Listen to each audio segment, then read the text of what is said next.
اللہ اللہ اللہ اللہ اللہ اللہ اللہ اللہ۔ الحمد للہ رب العالمین والصلاة والسلام علی حبیبہ محمد وآلہ وصحبہ اجمعین۔ اعوذ باللہ من الشیطان الرجیم، بسم اللہ الرحمن الرحیم۔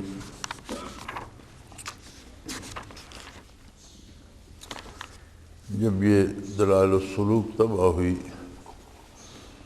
تو افغانستان میں کسی عالم کے پاس پہنچی تو انہوں نے حضرت رحمۃ اللہ علیہ کی خدمت میں ایک خط بھیجا۔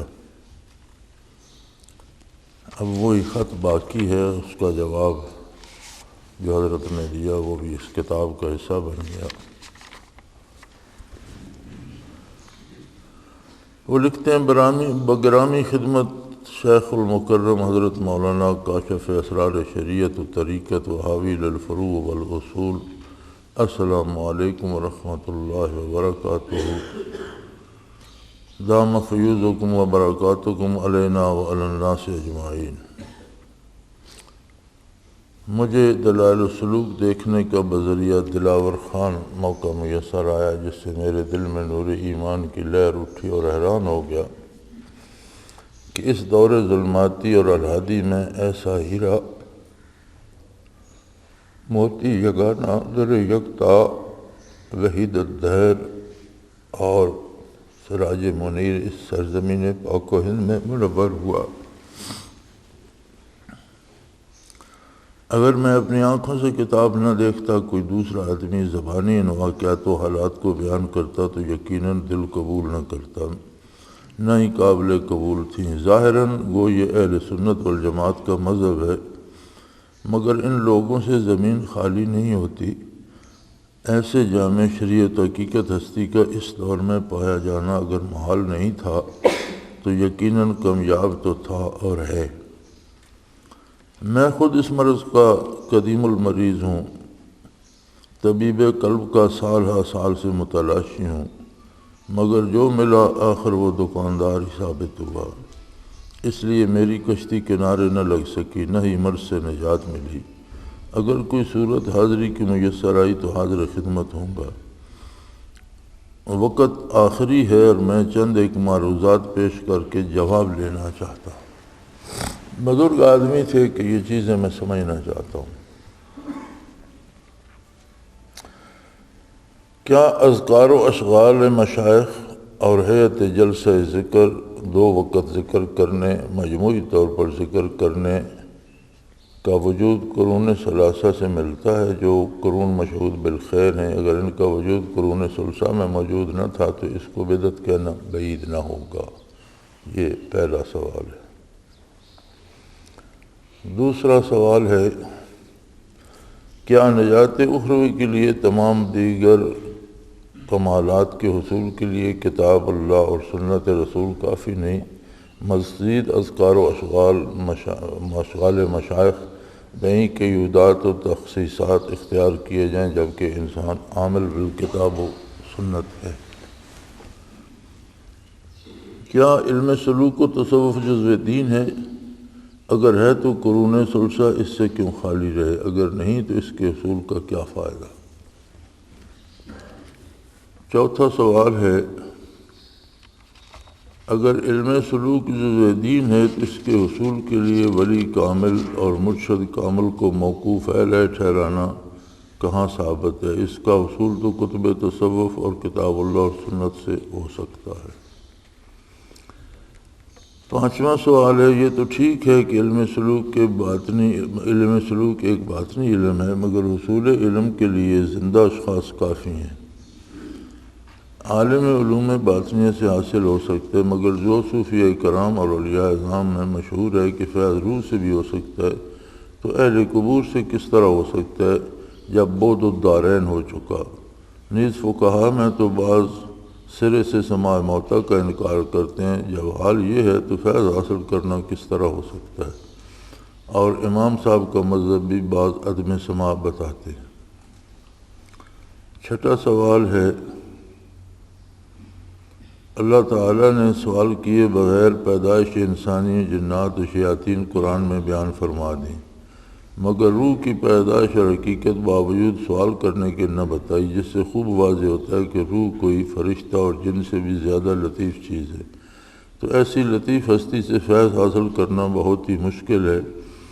فیض کے لیے اول روح سے ہم مجلس ہو، پھر اس کو دیکھے، وہ نظر آئے، پھر اس سے ہم کلام ہو، اس کی کلام سنی جائے، پھر اس سے اخذ فیض کیا جائے، چاہے جائے کہ اس سے خرق خلافت لیا جائے جس کی کوئی نظیر آپ فرمائیں اگر تو، جب عدم سماع بھی سامنے ہے۔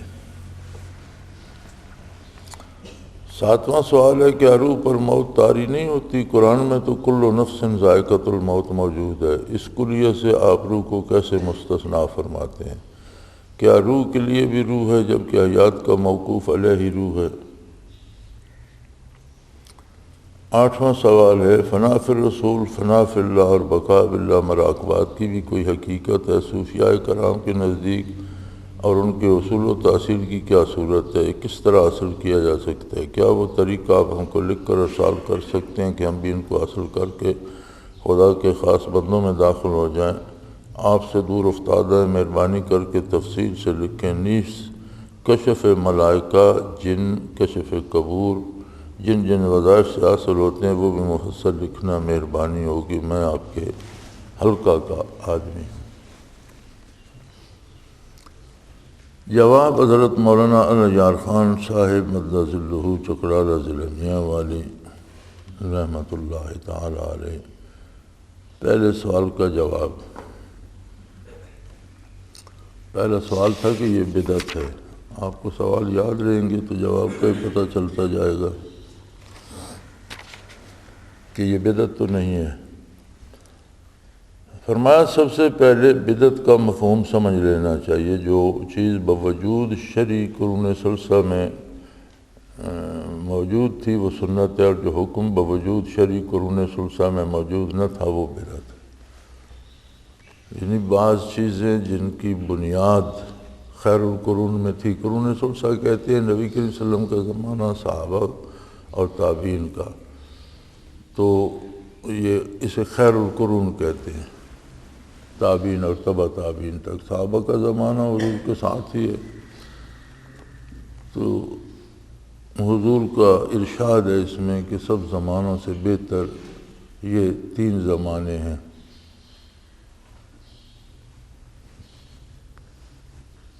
حضرت نے فرمایا کہ بدعت وہ چیز ہے جس کی اساس یا بنیاد خیر القرون میں موجود نہ ہو، اور حکم شرعی سے اس کی بنیاد موجود ہو، خواہ اس پر اس وقت عمل ہو سکا یا نہ ہو سکا، لیکن اس کی بنیاد موجود ہو تو وہ بدعت نہیں ہے۔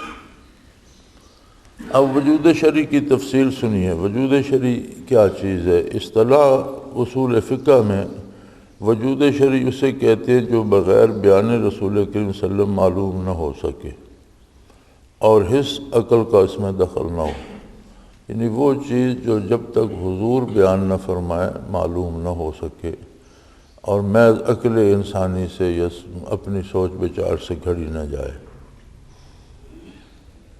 اور اس شے کا وجود حضور اکرم صلی اللہ علیہ وسلم کے فرمان اور بیان پر ہی موقوف ہوگا۔ پھر بیان میں خاص صراحت ہو یا اشارتاً یا دلالتاً ہو، یعنی بیان میں واضح حضور کا بیان ہو یا کوئی اشارہ حضور نے اس طرف فرمایا ہو، یا آپ کا کوئی عمل اس پہ دلالت کرتا ہو، تو اس ساری صورتوں میں وہ چیز سنت ہوگی۔ یعنی بیان کی کوئی فرع پائی گئی تو اس حکم کا جواز ثابت ہوگا اور حکم کا وجود شریعت میں آ گیا، خواہ اس وقت حکم کی جنس میں بھی خارج میں موجود نہ ہو۔ یعنی کسی چیز کی اصل اور بنیاد پائی گئی، حضور نے ارادہ فرمایا یا پسند فرمایا ایسا ہونا چاہیے، اس وقت وہ نہ ہو سکا تو بھی وہ کام سنت ہو جائے گا۔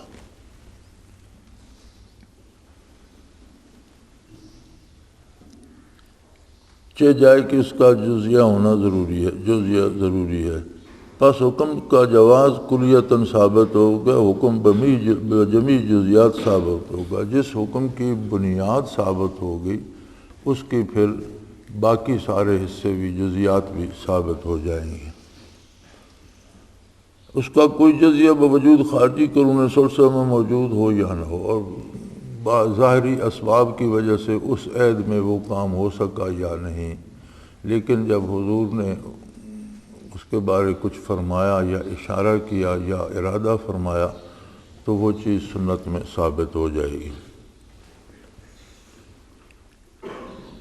اگر اس کلیہ کا کوئی جزیہ قرون ثلثہ کے بعد خارج میں وجود میں آیا وہ بھی سنت میں داخل ہوگا، یعنی وہ اس چیز کا کوئی حصہ، کوئی جز، کوئی ایسا کام جو اس کرنے کے لیے ضروری ہے وہ اگر بعد میں بھی وجود میں آیا تو بھی سنت میں ثابت ہوگا، چونکہ اصل جو چیز ہے اس کا وجود ثابت ہے۔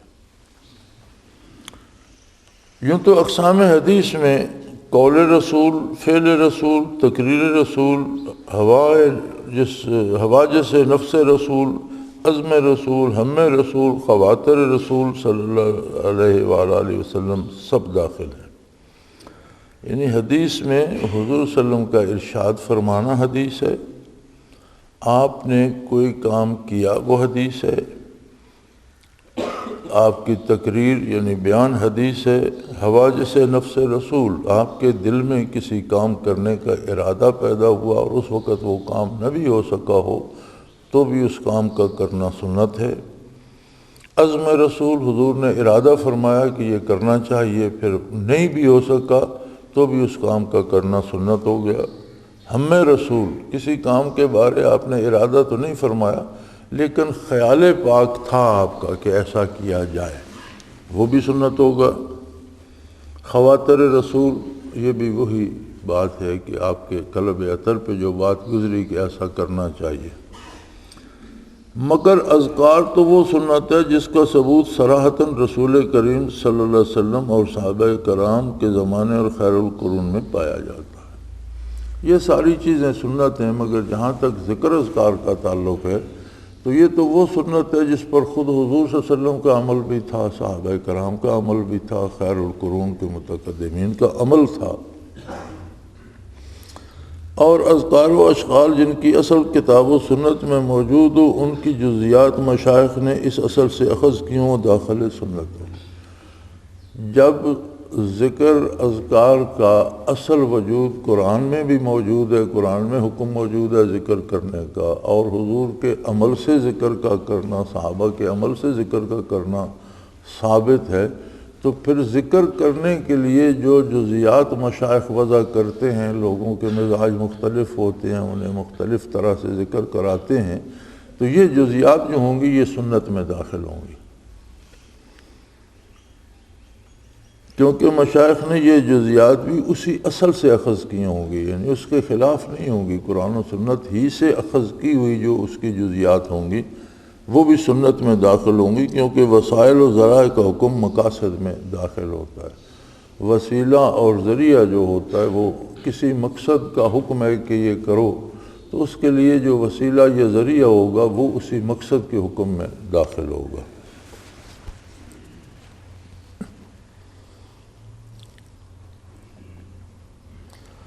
دوسری چیز یہ سمجھ لی جائے کہ تعلق باللہ، نسبت باللہ، توجہ الی اللہ سب معمور من اللہ معمور بہی ہیں، یعنی اللہ کی طرف اللہ کریم سے تعلق قائم رکھنا، نسبت قائم کرنا اور متوجہ الی اللہ رہنا، ان کا اللہ کی طرف سے حکم ہے قرآن کریم میں، اور یہ معمور بہی ہیں، اگرچہ کلی مشکک ہے۔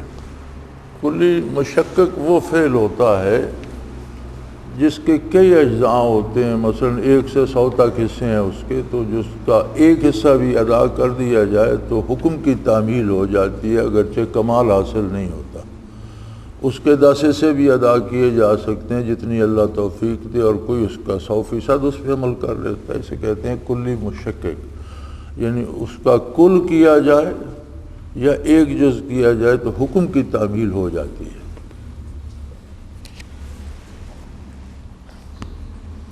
جس کا ادنا درجہ مندوب ہے، یعنی بہت مناسب ہے کہ جو کم از کم درجہ اس کا ہے وہ حاصل کیا جائے، اور اعلیٰ درجہ فرض ہے، اور اس کا کمال حاصل کرنا اور اس کے لیے عمر بھر کوشش کرنا، محنت کرنا، مجاہدہ کرنا یہ فرض ہے، کیونکہ قرآن کی آیت سے ذکر کا حکم ثابت ہے۔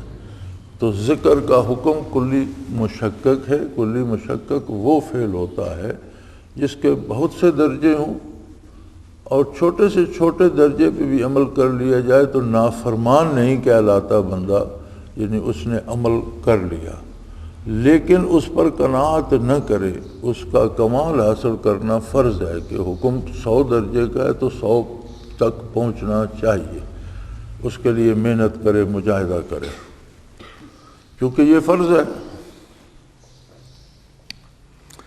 اور سینکڑوں آیات قرآنی اور احادیث نبوی علیہ صاحب الصلاۃ والسلام سے ان کا مامور من اللہ ہونا ثابت ہے، یعنی قرآن کی سینکڑوں آیت سے ذکر کا حکم ثابت ہے، حضور کی سینکڑوں احادیث مبارکہ سے ذکر کا حکم ثابت ہے، بلکہ تمام شریعت کا خلاصہ اجمال یہ ہے کہ مال اولاد سے تعلق حفاظت کا ہو اور اللہ سے تعلق عبادت اور اطاعت کا ہو۔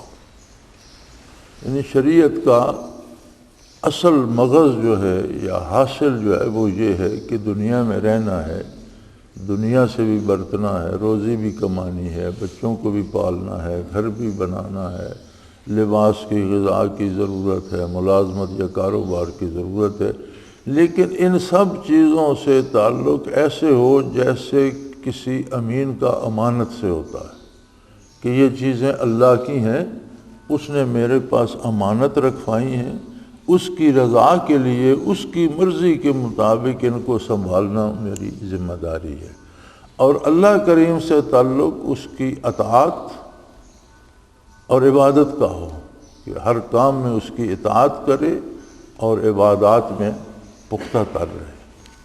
یہ ساری شریعت کا حاصل ہے۔ جو شخص قرآن مجید اور حدیث شریف میں غور کرے، سینکڑوں آیات و حدیث سے ان کا مامور من اللہ ہونا پائے گا اور غیر سے قلبی انقطاع کا ثبوت ملے گا۔ یعنی اگر قرآن اور حدیث پر غور کیا جائے تو یہ چیز بالکل واضح ہو جاتی ہے۔ تیسری بات یہ سمجھ لیں کہ مامور بھی اور مامور من اللہ مقصود لذاتے ہی ہے، یعنی جس چیز کا اللہ کریم حکم دے دیتے ہیں کہ ایسا کرو، ویسا کرنا مقصد حیات بن جاتا ہے، وہ کوئی ضمنی چیز نہیں ہوتی۔ جس کام کا حکم اللہ دیتے ہیں وہ مقصود لذاتے ہی ہے، وہ کام کرنا مقصد حیات بن جاتا ہے کہ وہ ضرور کیا جائے۔ اور جو چیز معمور بھی ہو، اس کی تحصیل کے لیے جو ذرائع اور وسائل اختیار کیے جائیں گے یا جو طریقہ مشخص کیا جائے گا یا مقید کیا جائے گا وہ بھی معمور بھی ہوگا۔ جس کام کا حکم دیا جائے کہ ایسا کرو، اب اس کام کے کرنے کے جو ذرائع ہیں، جو طریقے ہیں، وہ اس حکم میں داخل ہوں گے جو حکم ملا ہے کہ یہ کام کرو۔ مثلا حکم ملا ہے یہ کتاب پڑھو، قرآن کی تلاوت کرو، اب قرآن کا دستیاب کرنا، کتاب اللہ کا لینا، کسی سے سیکھنا، یہ سارے ذرائع ہیں، یہ اسی حکم میں داخل ہوں گے۔ یہاں حضرت نے مثال دی ہے، جیسے وضو کو دیکھیے کہ مقصود لذاتی ہی تو نماز ہے، یعنی مقصد تو اللہ نے حکم تو صلاۃ کا دیا، صلاۃ فرض ہے جب وقت آتا ہے، اور صلاۃ اپنے وقت سے فرض ہے۔ اب ہم کہیں کہ اب اس وقت ہم زور پڑھ لیں تو نہیں ہوگی، جب زور کا وقت ہوگا فرض ہو جائے گی۔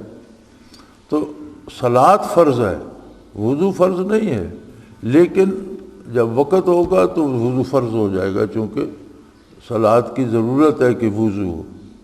کپڑوں کا پاک ہونا ہر وقت فرض نہیں ہے، لیکن جب وقت ہوگا صلاۃ کا تو لباس کا پاکیزہ ہونا فرض ہو جائے گا۔ نماز موقوف ہے وضو پر، لہذا وضو کے لیے پانی مہیا کرنا واجب ہو جائے گا۔ یہاں تک کہ صرف وضو نہیں، وضو کے لیے پانی کی تلاش بھی واجب ہو جاتی ہے، فرض ہو جائے گی کہ پانی تلاش کرے تب وضو ہوگا، کیونکہ وہی تو وسیلہ اور ذریعہ طہارت ہے۔ اب پانی ڈھونڈنا کہاں فرض ہے؟ لیکن جب وقت ہوگا صلاۃ کا تو وضو فرض ہو جائے گا، وضو کے لیے پانی کی تلاش فرض ہو جائے گی۔ اس طرح نماز کے لیے ستر عورت فرض ہے، یعنی بغیر ستر عورت کے یا برہنہ حالت میں تو آپ صلاۃ ادا نہیں کر سکتے، لہذا لباس کا مہیا کرنا بھی فرض ہو جائے گا کہ اس وقت لباس ہو، پاکیزہ ہو۔ اسی طرح ذکر الہی کے سلسلے میں مشائخ نے جو وسائل اور ذرائع اختیار کی یا جن ذرائع کو اصل مقصود کے لیے مشخص یا مقید کیا یا موقت و غیر مقید کیا، جن پر مقصود ذاتی موقوف تھا، وہ بھی مقاصد میں داخل ہوئے۔ تو جو مشائخ حضرات نے ذکر کے لیے طریقے اور سلیقے سکھائے،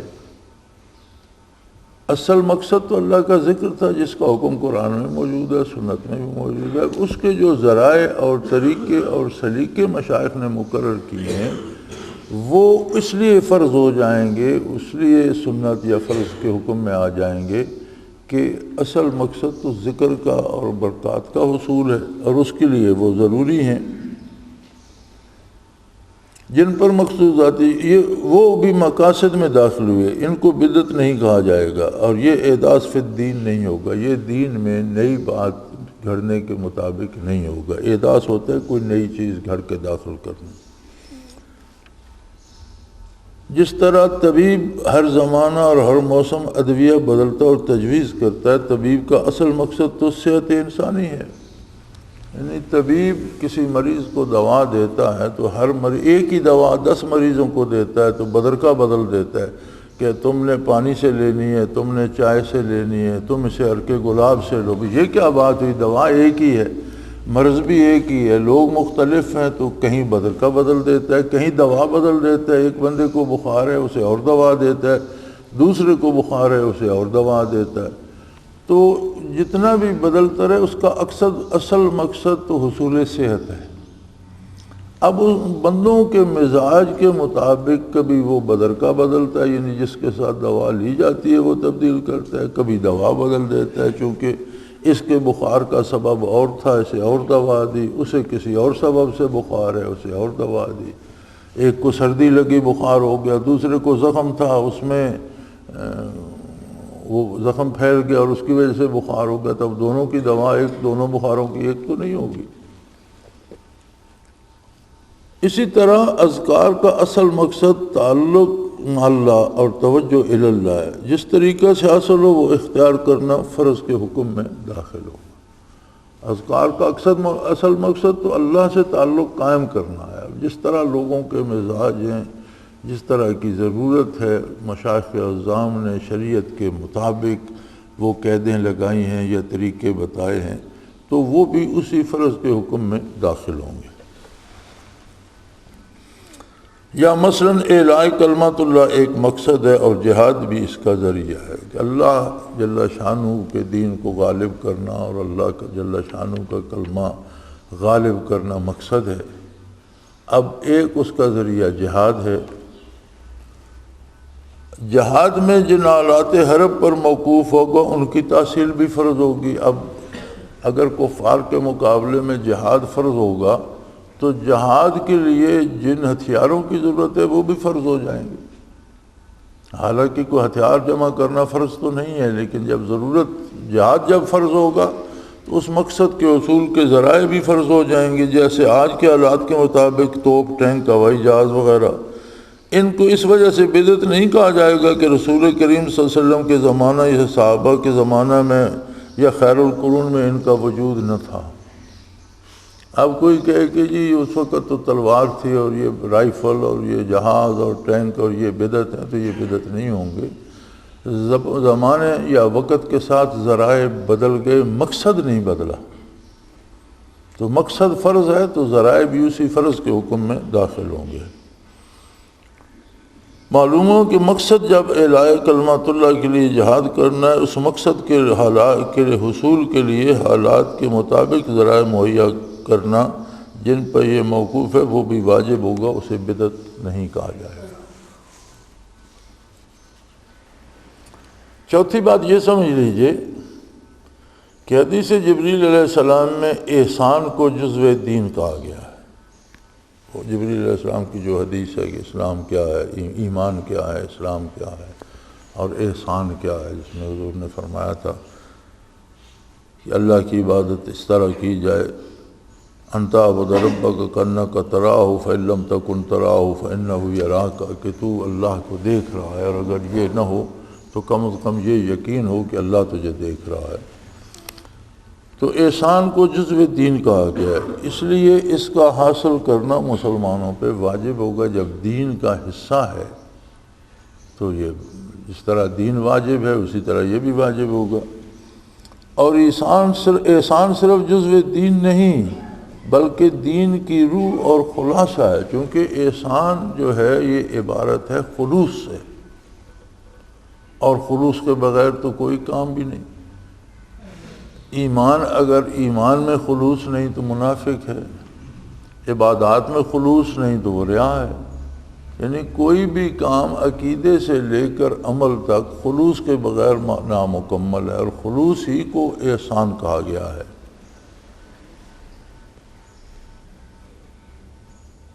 اور جس نے اسے حاصل نہ کیا اس کا دین ناقص ہے، کیونکہ احسان کی حقیقت یہ بیان ہوئی ہے کہ تعبد ربک کانک تراہ فإن لم تکن تراہ فإنہ یراک، کہ اللہ کریم کی اپنے پروردگار کی عبادت اس طرح کر جیسے تو اسے دیکھ رہا ہے، اور اگر تو اسے دیکھ نہیں رہا تو وہ تجھے دیکھ رہا ہے۔ حدیث میں دین کے تینوں اجزاء کا ذکر ہے، ایمان جو اصل ہے، اعمال جو فرع ہیں، ایمان کے بعد اعمال فرع ہیں، یعنی اس کے حصے ہیں کہ ان کے بغیر ایمان مکمل نہیں ہوتا۔ اب اگر کوئی کہے میرے پاس مکان تو ہے لیکن اس میں دیواریں نہیں ہیں، چھت نہیں ہے، تو کون مانے گا کہ وہ تمہارے پاس مکان ہے؟ تو یہ دیواریں اور چھت اور فرش اور دروازے یہ مکان کی فرع ہیں، اس کے جز اور حصے ہیں۔ تو ایمان اگر مکان ہے تو اعمال اس کے حصے ہیں، ان سے ہی ایمان مکمل ہوتا ہے۔ تو فرمایا دین کی اصل ایمان ہے اور اعمال اس کی فرع ہیں، اور احسان جو اس کا ثمرہ ہے، اور احسان اور خلوص یہ اس سارے مکمل ایمان بھی ہو، عمل بھی ہو تو اس پر جو پھل لگتا ہے وہ خلوص ہے، یہ اس کا حاصل ہے۔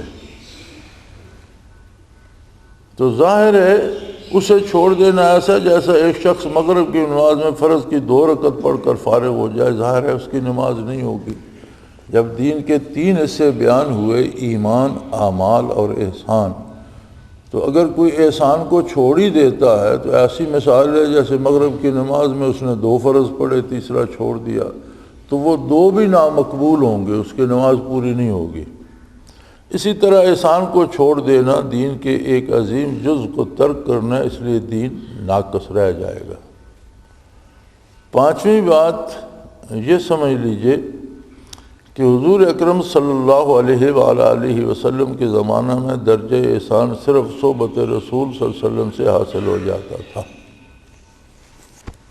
یعنی اس زمانے میں اگر کہیں، حالانکہ اس زمانے میں بھی لوگ حلقہ ذکر بھی بناتے تھے، مسجد نبوی میں صحابہ کا حلقہ ذکر موجود ہے، اس میں وہ آیت بھی نازل ہوئی، آیت کریمہ بھی، وَاصْبِرْ نَفْسَكَ مَعَ الَّذِينَ يَذْكُرُونَ اللَّهَ، حضور حجرہ مبارک سے تشریف لائے تو کچھ لوگ ایک طرف بیٹھے مسائل پر بات کر رہے تھے، دینی موضوع چل رہا تھا، کچھ لوگ ایک طرف بیٹھے ذکر کر رہے تھے، اور حضور ذاکرین کے حلقے میں جلوہ افروز ہوئے اور فرمایا اللہ کا شکر ہے کہ مجھے جیسے لوگوں کے ساتھ رہنے کا حکم دیا ہے وہ لوگ بھی مہیا فرما دیے، مشہور حدیث ہے۔ تو اگرچہ یہ اس دور میں بھی ثابت ہے لیکن اس دور میں اس کی ضرورت نہ تھی، چونکہ ذکر اذکار سے جتنی بھی کوشش ہم کریں وہ بات نہیں بنتی جو ایک نگاہ رسول صلی اللہ علیہ وسلم سے بنتی تھی۔ آپ کی ایک نگاہ جسے نصیب ہوتی وہ شرف صحابیت سے سرفراز ہو جاتا، ایک لمحے کی صحبت، حضور نے اس کی طرف نہیں دیکھا لیکن ایمان کے ساتھ اس نے حضور کو دیکھ لیا تو بھی صحابی ہو گیا۔ اور صحابیت لفظی ترجمہ تو صحبت حاصل کرنا ہے، لیکن اصطلاحی ترجمہ، شرعی ترجمہ اس کا یہ ہے کہ وہ کمالات انسانی میں اپنی حیثیت کے مطابق انتہائی درجہ کمال کو پہنچ گئے۔ اور ولایت اس کی جوتیوں کی خاک کو بھی نہیں پہنچ سکتی۔ ساری دنیا کے ولی اکٹھے کیے جائیں تو کسی صحابی کے پاؤں کی خاک کے برابر بھی نہیں ہو سکتے۔ صحابیت اتنی بلند ہے، ولایت ہر طرح کی ختم ہو جاتی ہے جہاں سے درجہ صحابیت شروع ہوتا ہے۔ تو فرمایا صرف فرائض کی پابندی کے ساتھ صحبت رسول شامل ہو گئی تو درجہ احسان حاصل ہو گیا، وہ بھی اس پایا کا کہ بڑے سے بڑا ولی ایک ادنا درجے کے صحابی کے مرتبہ تک نہیں پہنچ سکتا۔ جب آفتاب نبوت اوجل ہو گیا تو مجاہدات اور ریاضات کی ضرورت محسوس ہوئی تاکہ دین کا یہ اہم حصہ جو دین کا حاصل اور کمال اور اعلیٰ درجہ اور مقصود ذاتی ہے حاصل ہو سکے۔ یا دو وقت ذکر کرنے کا سوال تو یہ تو نص سے ثابت ہے۔ مثال کے طور پر دیکھیے انا سخرنا الجبال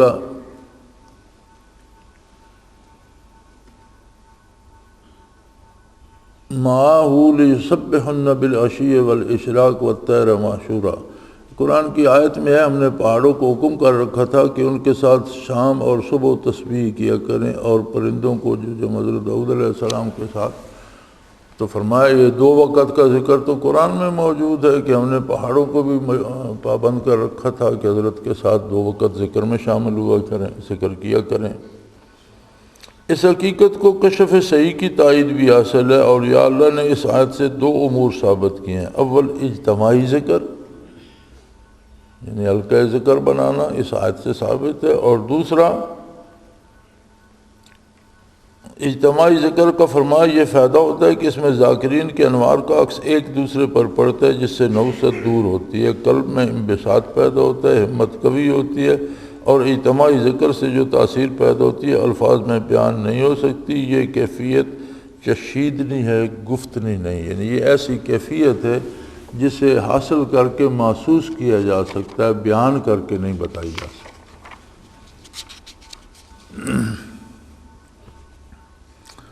دوسری آیت کریمہ وَاذْكُرْ رَبَّكَ فِي نَفْسِكَ تَضَرُّعًا وَخِيفَةً وَدُونَ الْجَهْرِ مِنَ الْقَوْلِ بِالْغُدُوِّ وَالْآصَالِ وَلَا تَكُن مِّنَ الْغَافِلِينَ۔ اپنے پروردگار کا ذکر کر اپنے دل میں تضرعاً وخیفہ عاجزی سے اور ڈرتے ہوئے، اور دون الجہر بغیر آواز بلند کیے ہوئے، من القول آواز بلند کیے بغیر، بالغدو والآصال صبح اور شام، ولا تکن من الغافلین اور کبھی بھی غافلوں میں شامل نہ ہو۔ اس آیت میں ذکر قلبی کرنے کا حکم ہے کیونکہ خوف کا تعلق دل سے ہے، زبان سے نہیں۔ تضرعاً وخیفتاً یہ عاجزی اور خوف یہ دل کے فعل ہیں، زبان کے نہیں، تو پھر ذکر بھی دل کا ہوگا، قلبی ہوگا۔ دوم صبح و شام ذکر کرنے کا حکم ہے۔ آخری بات یہ نکلی کہ جو شخص اس طرح ذکر نہیں کرتا وہ اللہ سے غافل ہے، اور ظاہر ہے کہ اللہ سے غافل ہو جانے سے بڑھ کر محرومی کیا ہو سکتی ہے۔ اس غفلت سے دین میں جو نقص پیدا ہو جاتا ہے اس میں کلام کی گنجائش کہاں، اس میں یعنی کچھ نہیں کہا، یعنی وہ یقینی ہے۔ تیسری آیت کریمہ ہے وَاصْبِرْ نَفْسَكَ مَعَ الَّذِينَ يَدْعُونَ رَبَّهُمْ بِالْغَدَاوَةِ وَالْعَشِيِّ۔ چوتھی آیت کریمہ ہے وَلَا تَطْرُدِ الَّذِينَ يَدْعُونَ رَبَّهُمْ بِالْغَدَاوَةِ وَالْعَشِيِّ، یعنی اپنے آپ کو ان لوگوں کے ساتھ رکھیے جو صبح و شام اپنے پروردگار کا ذکر کرتے ہیں، اس کو پکارتے ہیں، اور ان لوگوں کو اپنے سے دور نہ کیجیے جو اپنے پروردگار کو صبح و شام پکارتے ہیں۔ یوں تو ہر حالت میں ذکر کرنے اور ذکر کثیر کرنے کا حکم ہے، مگر دو وقت اہتمام سے ذکر کرنے کی تاکید فرمائی گئی ہے۔ یعنی ذکر کا حکم تو دوام ذکر کا ہے، لیکن دو وقت کی خاص تاکید ہے کہ دونوں وقت ضرور، دن کے شروع ہونے میں بھی ابتدا ذکر الہی سے ہو، اور رات کے شروع ہونے میں بھی ابتدا ذکر الہی سے ہو۔ اس حدیث میں اچھا اجتماعی ذکر کے سلسلے میں صحیح حدیث بھی موجود ہے۔ لا یقعد قوم یذکرون اللہ الا حفت بہم الملائکۃ وغشیتہم الرحمہ وتنزلت علیہم السکینہ وہم قوم لا یشقی جلیسہم۔ جو لوگ ذکر کے لیے بیٹھتے ہیں اللہ کے فرشتے انہیں ڈھانپ لیتے ہیں پروں سے، اور اللہ کی رحمت ان کو ڈھانپ لیتی ہے، اور ان پر سکینہ یعنی سکون قلبی نازل ہوتا ہے، اور یہ ایسے لوگ ہیں جن کے پاس بیٹھنے والا کبھی بدبخت نہیں رہتا۔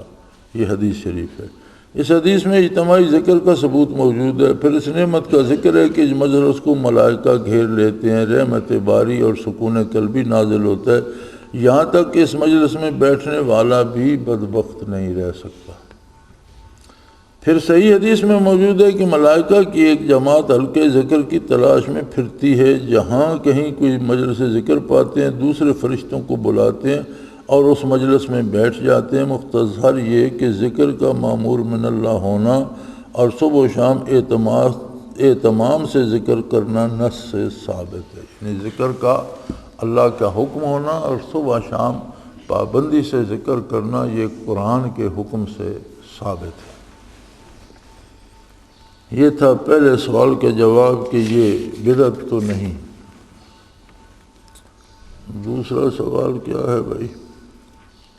مجھے خود بھول گیا، آپ کو کیا یاد ہوگا؟ نجات اخروی کے لیے دیگر تمام کمالات کے حصول کے لیے کتاب اللہ اور سنت رسول کافی نہیں کہ مزید اذکار و اشکال بہیں کی عیدات و تخصیصات اختیار کیے جائیں۔ اس کا جواب حضرت نے دیا ہے کہ ذکر کثیر جو تمام اوقات کو شامل ہے، صبح و شام ذکر کرنے کا مامور من اللہ ہونا نصوص قرآنی حدیث نبی سے ثابت ہے، جیسا اوپر بیان ہو چکا۔ تو یہ ذکر کرنا بھی عمل بالکتاب و سنت ہے۔ یعنی آپ کہتے ہیں کہ قرآن و سنت پر عمل کرنا کافی نہیں کہ ہم مشائخ سے ذکر کرتے پھریں، تو فرمایا ذکر کرنا بھی تو کتاب و سنت سے ثابت ہے۔ اگر یہ نہیں کریں گے تو کتاب و سنت پر مکمل عمل تو نہ ہو سکا، پوری اطاعت تو نہ ہو سکی۔ ان کو ایک دوسرے سے جیسا کہ ان کو ایک دوسرے سے جدا کیوں؟ حدیث جبریل سے ظاہر ہے کہ عقائد ایمان اور اعمال کے علاوہ بھی دین کا ایک حصہ ہے جسے پورا کرنا اور اس فرض کو بجا لانا ضروری ہے، جسے احسان کہا گیا، اسی کو تصوف کہتے ہیں۔ معلوم ہوا کہ انسان کامل طور پر عامل بالکتاب و سنت ہو ہی نہیں سکتا جب تک ذکر قصور بالعموم اور صبح و شام بالخصوص اہتمام نہ کرے۔ یعنی جب تک صبح شام اور ذکر کثیر اور ذکر دوام کا اہتمام نہ کیا جائے تو قرآن اور سنت پر پوری طرح سے عمل ہو ہی نہیں سکتا، کیونکہ اس کا حکم بھی قرآن و سنت میں موجود ہے۔ تیسرا سوال کیا تھا؟ کیا علم سلوک جزو دین ہے؟ فرمایا اس کا جواب پہلے سوال کے جواب میں گزر چکا۔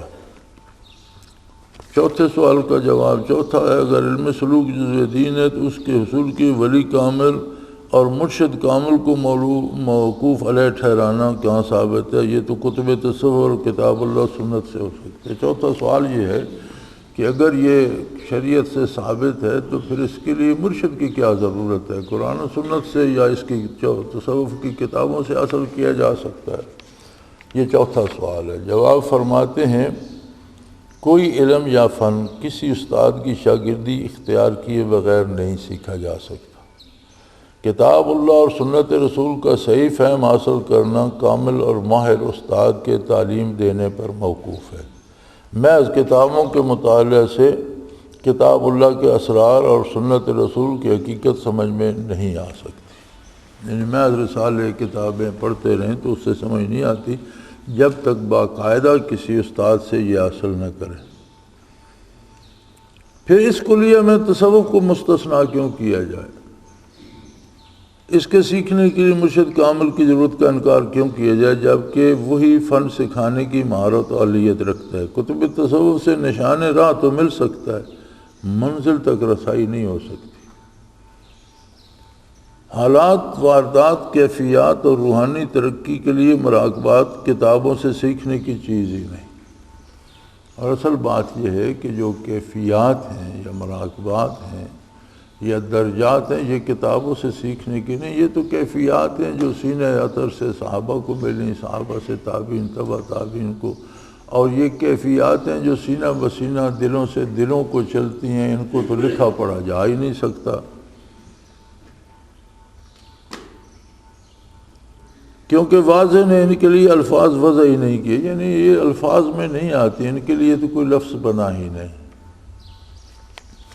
اور عام کیفیات میں بھی آپ ایک آدمی کو بھوک پہ لیکچر دیتے رہیں کہ بھوک لگے تو یہ محسوس ہوتا ہے، بھوک لگے تو یہ محسوس، اسے آپ مہینوں پڑھاتے رہیں لیکن اسے 2 دن بھوکا رکھیں تو اسے صحیح سمجھ آ جائے گی کہ بھوک لگے کھانا نہ ملے تو کیا ہوتا ہے۔